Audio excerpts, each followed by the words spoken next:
Toastmaster. Imagine one morning waking up unable to walk, talk, drink a cup of coffee, have your breakfast, or start your daily routine. How devastating it would be for you if all of a sudden you cannot do anything. Probably you have a spouse or children to support and work and do your part, but without any warning, this ability is taken away. I experienced the same situation after surviving a type of blood cancer, which resulted several severe strokes 8 years ago.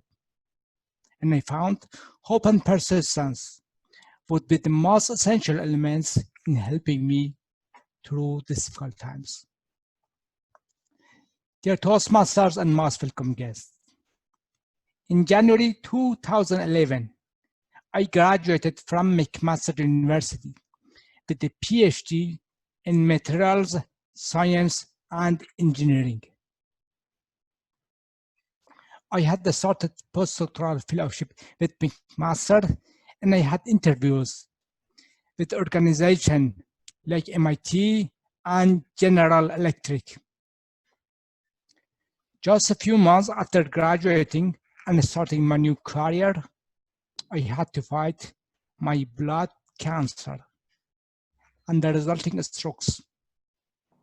Luckily, the cancer was fully cured, but the strokes took away my life. In less than a week, I could not walk, I could not write, I could not type, I could not even swallow without choking. It was like a rebirth. At the age of 33, I needed to start over. Imagine what it's like to be reborn. Imagine needing to relearn how to write. Imagine needing to relearn how to type. Imagine needing to relearn how to talk. I was in complete denial. I could not believe the bitter reality that had turned my life upside down, and the fact that I could not do so many things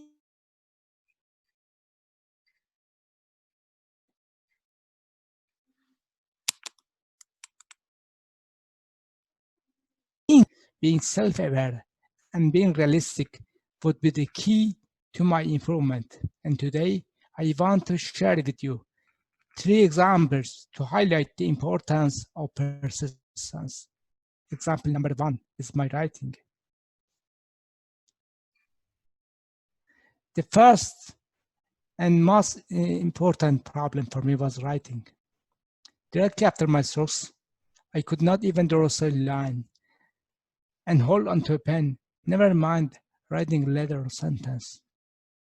You cannot blame me how excited I was for the first time when I could draw a straight line.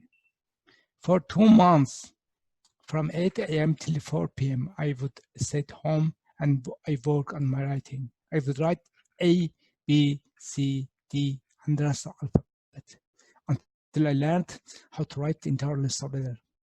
And even now, I can write in a script.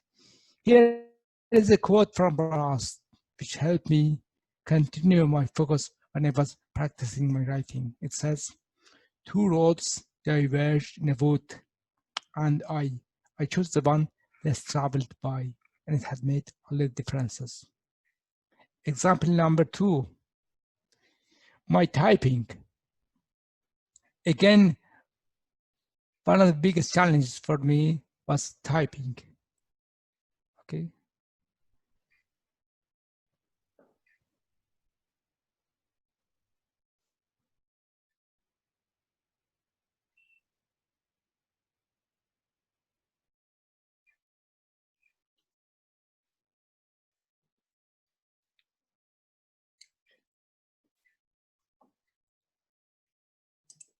We can't hear you, Amin.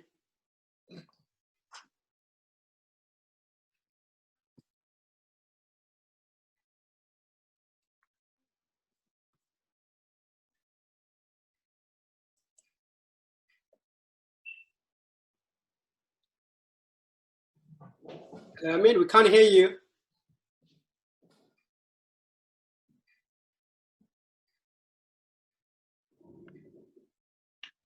think his connection's gone or something. So if we move on to the next speech, we can always see if we can continue this this bit of the speech later. Bear with me a sec.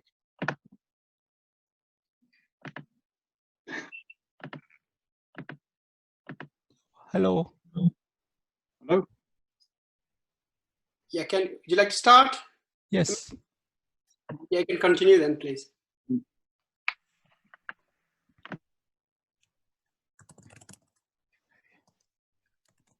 I want to stop sharing the screen. How can I do it? I need to stop sharing my screen, and it doesn't. Seems that. Let me see.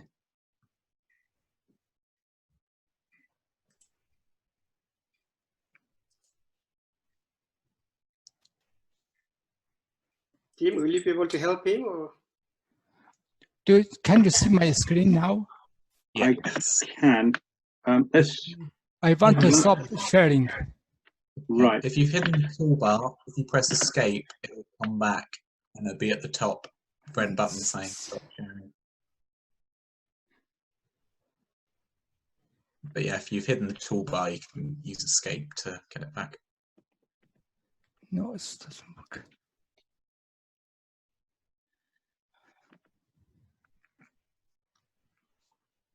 Try something different.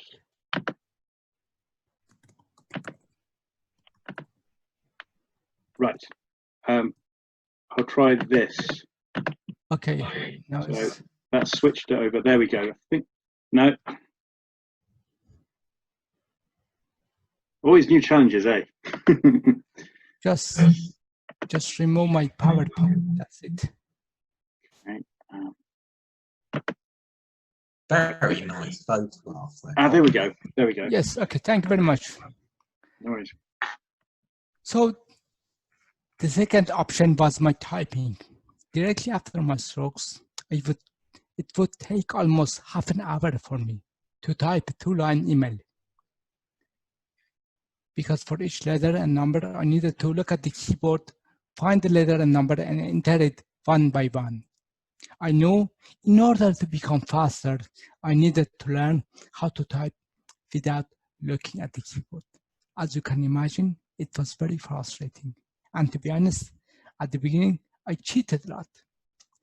So I covered my keyboard with a piece of cloth, so I cannot see the letters and numbers, and I cannot cheat. It took me 5 years until I learned how to type again. But I was persistent and hopeful enough, and I did it. And now my typing is going up day by day, and I enjoy typing without looking at the keyboard. The last but not the least, Toastmaster. One of the biggest challenges that I encountered after my strokes was speaking confidently. In contrast to before my strokes, when I would go to national and international conferences, where I gave presentation to as many as 200 people. But after my strokes, my confidence collapsed, and I said, I cannot do public speaking anymore. After 7 years struggling with this fact, I joined Toastmasters, where I took on speaking projects and I regained my confidence. Toastmaster was and continued to be very important to me. It's a very safe environment to speak without feeling judged. That's how I got where I am today. How about you? Is there anything in your life getting in the way of your goals? It does not have to be anything as dangerous and serious as a stroke. It could be your job or a relationship which is not working out. How are you going to achieve your goals? I humbly suggest you remember these 2 words, hope and persistence. Back to you, Mr. Toastmaster.